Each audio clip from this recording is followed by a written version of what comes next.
position at Coastal Okay, WR? I am Director of Design and Engineering here in our Facilities Department. All right. So how do you feel about the location of parking lots on campus? It doesn't bother me too much having gone to school at another campus to where parking was miles away and you got bussed in.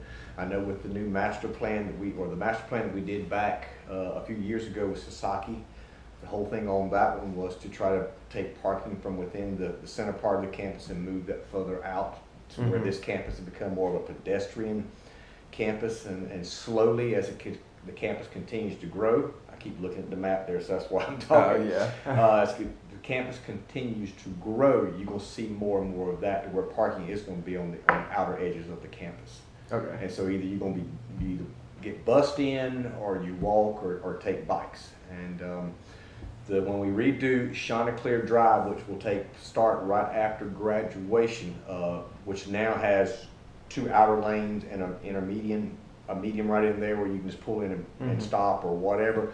Once it's done, you will have two lanes, and then on the outer edges will be a bike path. You'll have a 4-foot bike lane. So, that's trying to encourage more of that on campus. Okay, sounds good. So back to your question as far as how do I feel, it is what it is. As a campus, it continues to grow. That's just, some of the growing pains that you're going to have on campus. Okay. And what about how professors don't pay for parking and get up close right to buildings rather than students paying and being far away? I do know, I don't know about the professors but anything that's gated, they do pay for that. Oh, okay. So anything that has a gate on it, they have to purchase a little sticker, barcode, yeah, and so they do have to pay for that. Now some of the other parking spaces that don't have the gates, I think at least with one vehicle, you'd have to double check with public safety on fees on with that, but I know at least if you got one vehicle, it's free, whether it's the second one, but anything beyond that, then you have to pay for parking. But that's something that public safety probably could answer on that as far as the fees. But I do know the barcodes, you do have to pay for that. Okay. Now, how much, I don't know. Yeah. I don't have one. I Don't plan on have talking to one. public safety and finding that out Yeah. too. But do you have any ideas to improve the situation for students to get to class, or is it just going to bicycle? Well, I mean, like I say, with the campus continuing to spread out, and as we continue to grow and add more buildings, as you drive around this campus, land becomes less and less. You're gonna start seeing things, and that really pushes parking further out. Part of that's just gonna be, time management. I got a class at 9 o'clock. Well, heck, I can't find a place to park. I'm gonna have to find some place and get bussed in. How long is that gonna take? And kind of back yourself up to get here. I was a student here back in the early '80s, and 8 o'clock classes Monday through Friday. Of course, we only had 2,200 students. So. Yeah, it's very different. Our biggest problem back then was that Prince Lawn was a coquina parking lot, and nobody wanted to park on that because if you had a clean car, as soon as you drove on it, it was dirty. So that was the biggest issue we had back then. But I think probably the biggest thing is just going to be time management, and hopefully with our transportation department, they improve as far as bus schedules, moving students around. That's really going to be more on their end. I know from what I'm being told, as the campus continues to grow and we have the second phase of new housing on campus, as freshmen come in, there's been talk as far as freshmen not having a vehicle, or freshmen may have to either park their cars down on the fire tower or something down there. Okay. But there's been other things that have been talked about, so that's not a definite. That's just things you hear. So do you have anything about the future of Coastal's parking, or? Right now, with the master plan that we just updated last year, we did not really show anything as far as new parking. Sasaki Associates was the firm that was hired to update the master plan, and on that, based on the student growth of like 12,500, and the way schedules are set up throughout the day, at that point there was not a major red light that went off as far as additional parking for that, based on the parking that we currently have. However, once you really start adding more and more buildings and say we get beyond that, yeah, parking is going to become even more and more, of a thing. One thing on the master plan was a parking garage. Mm-hmm. When that will be, I don't know, but it was placed on there again. There's always cost when it comes to a parking garage on with that versus your standard parking lot in cost versus a parking garage. All right, so it is possible for a parking garage in the future? Yeah, I mean, you can never say never. Yeah. I mean, who would have thought that Coastal would be an FBS football program when we first started, 12 or 13 years ago. Here we are, not next year, but the year after, going to be an FBS football, team. So who would have ever thought that, us expanding the stadium to the 21,000 seats? I never would have saw that. Yeah. So, I never say never that it won't happen. I think as we continue to grow around Chanticleer, we're going to have to look at it at some point. Okay. It's just the funding. How do we fund it? Yeah, exactly. So do you think buildings will be placed over parking lots and be pushed out, or do you think it's going to grow? Well, I mean, you've got the new academic building right now, and portion of that one is going over the parking lot.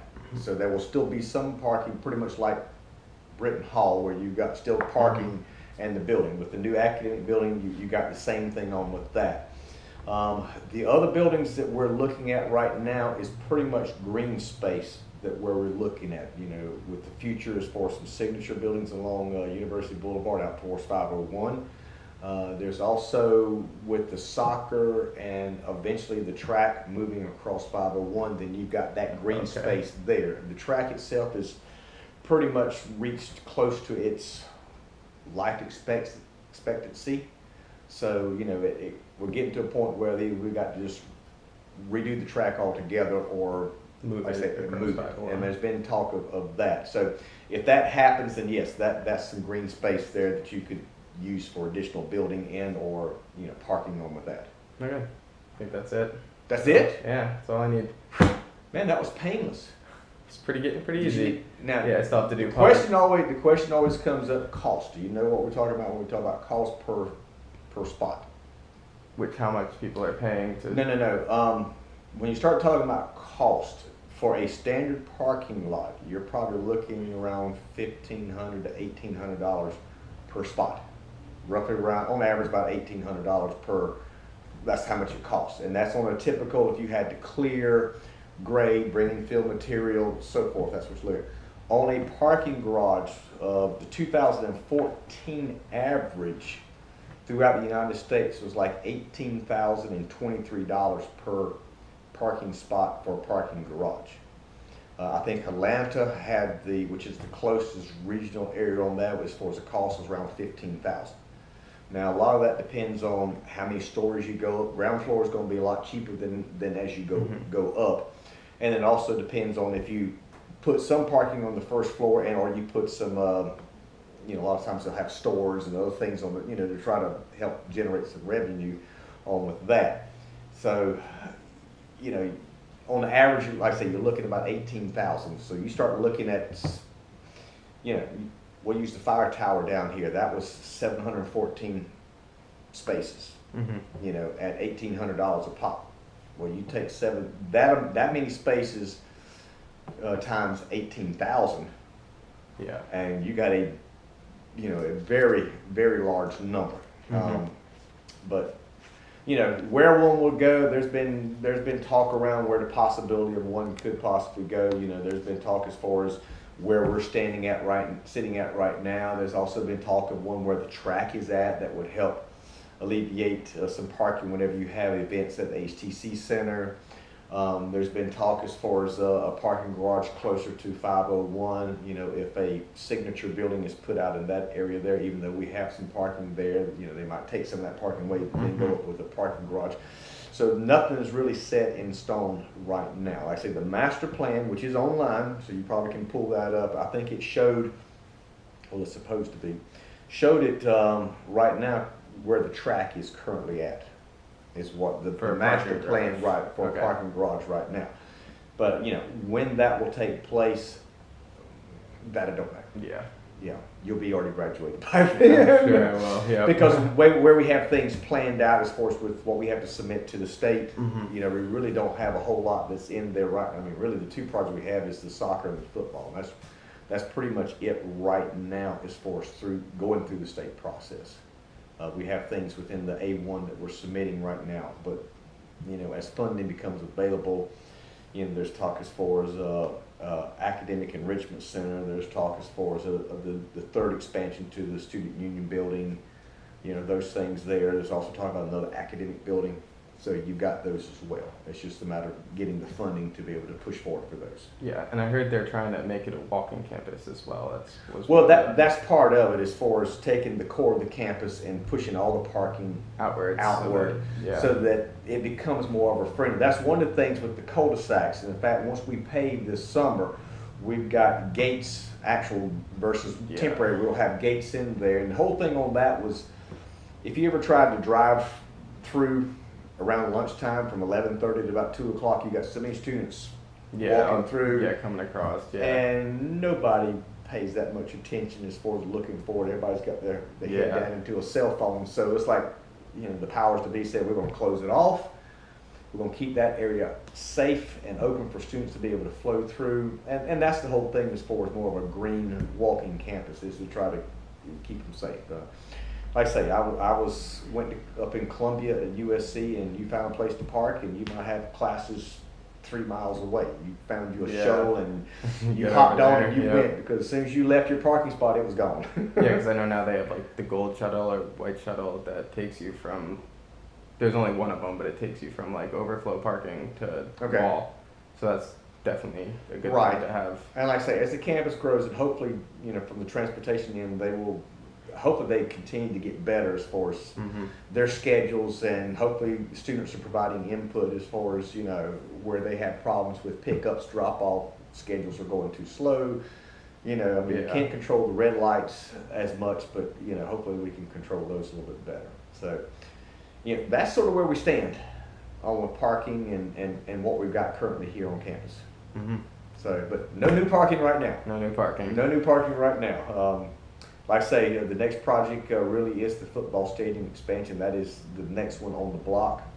And then probably soccer will be following that. And then the track probably moving. Well, no, the track's still down the line. I was looking at my master plan, so that's not master plan, that's the campus plan right there. It's between the president and the provost as far as what direction they want to go. Whether they want to go with another academic building, whether they want to go with the academic enrichment center, or whether they want to look at expansion of the student union. You know, I've heard of those three there. Those could be possibly the next. We are working right now, going through the process of trying to select someone on a private venture for a new Myrtle Beach campus facility, which will be a lot of our graduate programs and some of our extended learning programs to go up in that area there. But that's being worked out right now. So, sorry I can't help you no more than that.